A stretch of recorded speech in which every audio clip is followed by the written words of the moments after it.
I'm Dana Vasantes, and welcome back to another episode of Dialogue with the Director.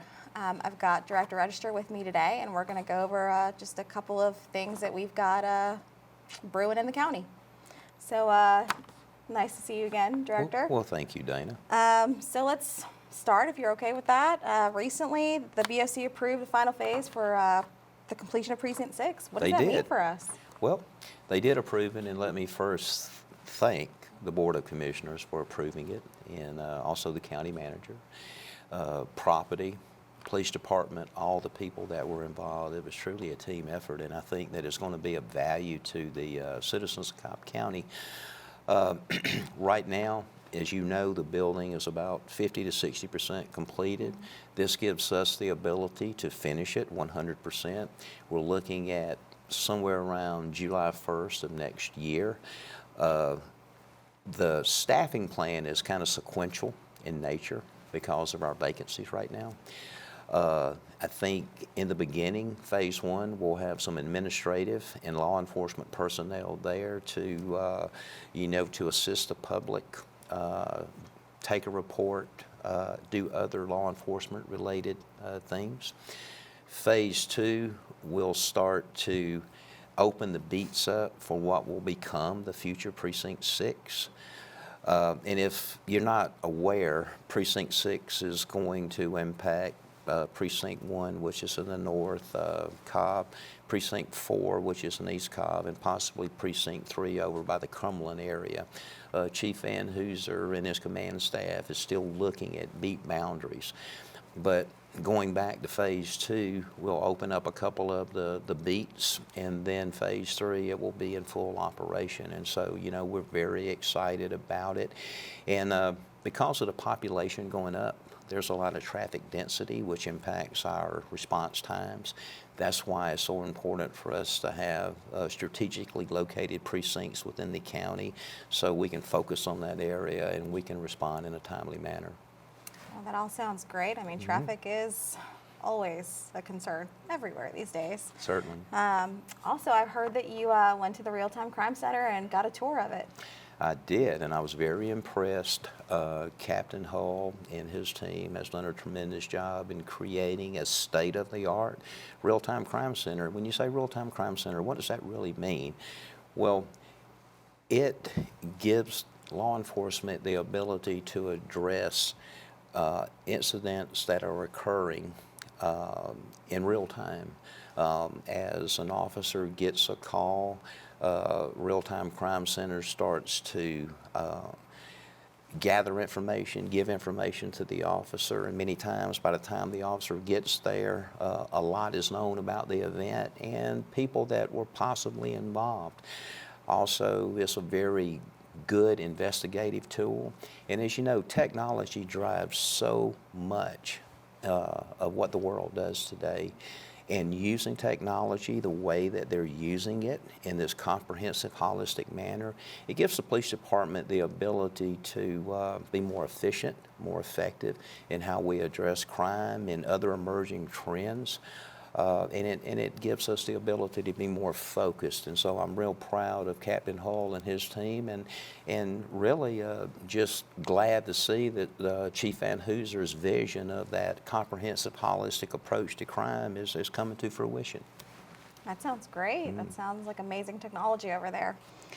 We also want to go ahead and get into recruitment. I know we talked a little bit about that on the last episode, and how's that going for public safety? Well, recruitment is an issue all across the country.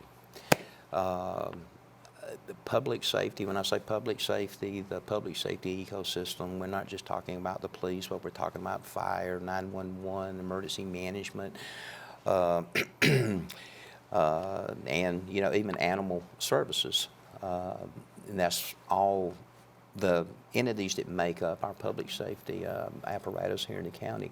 But I'm happy to say that because of some of the strategies that Cobb County is utilizing to recruit, it seems to be working.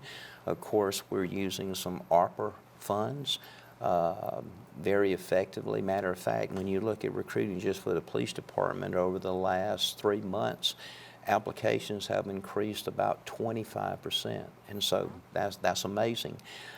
It gives us a larger pool of applicants because no matter what the vacancies, all of our public safety entities are still looking for quality applicants to put in there because they're ambassadors of the county and the county's public safety. That sounds great. Sounds like it's going really well in recruitment. Look forward to talk about it a little bit more on the next episode as well. All our public safety entities are doing a great job. That's great. But if anybody knows anybody that wants to work for a great county and a great public safety entity, please send them our way. Well, we'll make sure that we put up some of those links that they can apply to when they see Yes, this. yeah. The next thing, we know that the Cobb County 911 Director was recently recognized. Can you tell us a little bit about that? Melissa was. There's an organization, NICE.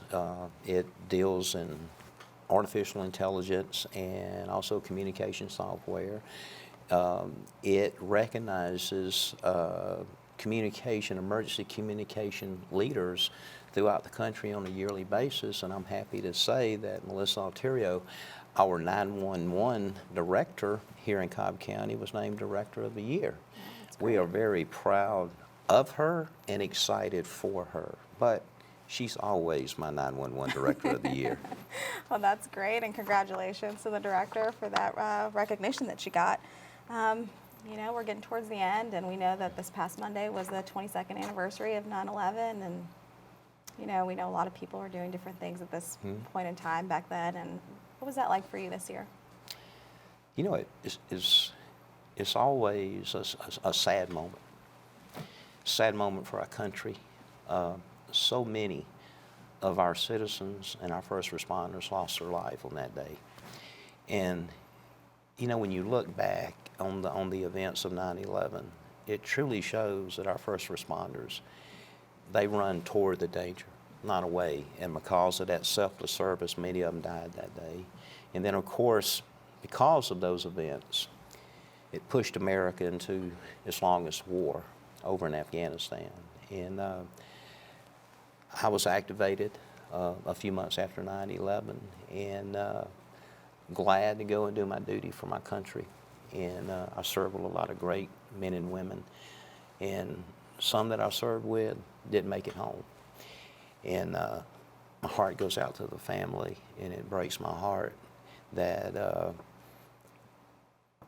they had to fall during duty for their country. And so every year on 9/11, it just brings back all these memories. I remember on 9/11 in 2001, I was at the Cobb County Training Center teaching command staff lessons, and we all stopped and we looked at the TV in real time and what was happening in New York and the events that transpired in Pennsylvania and Washington, D.C. And just a few months after that, I found myself in Afghanistan. And so there's a lot of emotion. Yeah. Well, we thank you for your service. And well, I appreciate that, but thank every first responder that responded that day, and thank every first responder that still gets up every morning, puts that uniform on, and goes out and is ready to pay the ultimate sacrifice, if needed, and thank God for our military. Yes. So, with that being said, is there anything else that we have for today, and anything you want to say to Well, public safety? on a lighter note, open enrollment is coming, and I think it's September 18th through the 29th, and we want to make sure that all of our public safety personnel sign up in a timely manner.